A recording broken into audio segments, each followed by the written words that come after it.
This is not an anti-government protest. It is an outraged funeral of this teacher. The instructor, Ahmed al Khair, was brutally beaten, tortured, and finally murdered. The teacher was exposed to excessive use of force, which resulted into his death. The incident happened during a harsh interrogation by the Sudanese National Intelligence Security Service (NISS). Citizens in H.R.J.N in eastern Sudan were deeply shocked for the terrible loss of their teacher. Ahmed al Khair was an active member and worked hard to fight illiteracy in his community. The victim was arrested during a series of an anti-government protest organized by Sudan Professional Association (SPA). When I was in the ambulance with the teacher's body, I saw many scars due to brutal torture, injuries on the head and diaphragm, signs of beating on the back and rectal bleeding. I tried to document these scars. However, security personnel had prevented me. Director of Kassala State Police denied Ahmed al Khair exposed to any torture or degrading treatment. According to him, the teacher was feeling sick after taking a rotten meal. Then he immediately referred to hospital where his death was declared. Neither the family of the victim nor local community believes in government's story.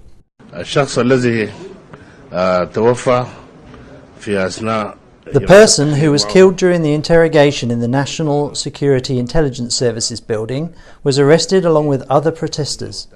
The detained person felt symptoms of sickness. He referred to hospital for medical evaluation where his death was declared. Then we took him to the morgue for autopsy to know the cause of his death.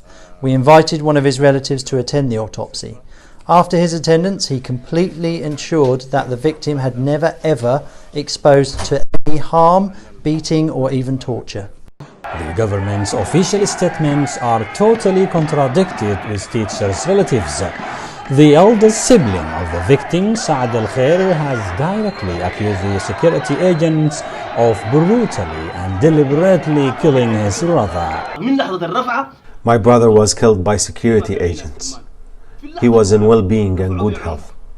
He did not suffer any symptoms of illness. Since he was arrested by security agents, they treated him violently, brutally beaten and tortured him. My brother did not know any violence at all. He was a peaceful man, only used his hands for writing and teaching students. An eyewitness detained along with Ahmed al Khair confirmed that the teacher had exposed to excessive beating and persistent torture. He said each 5 security personnel were dedicated for one detainee to deal with him. As a result, the teacher has become unconscious and immediately passed away. A security guy named Safwat opened the prison's door for his colleagues who were armed with sticks, black rigid plastic pipes and other tools of torture. Then they started beating us persistently for more than 15 hours without pause. Each of the 5 officers were dedicated for one detainee to torture and beat him. After that, they forced us to roll over the thorns without clothes. During eruption of protests, many Sudanese demonstrators like Ahmed al Khair are being randomly beaten and regularly tortured even without being a part of protests.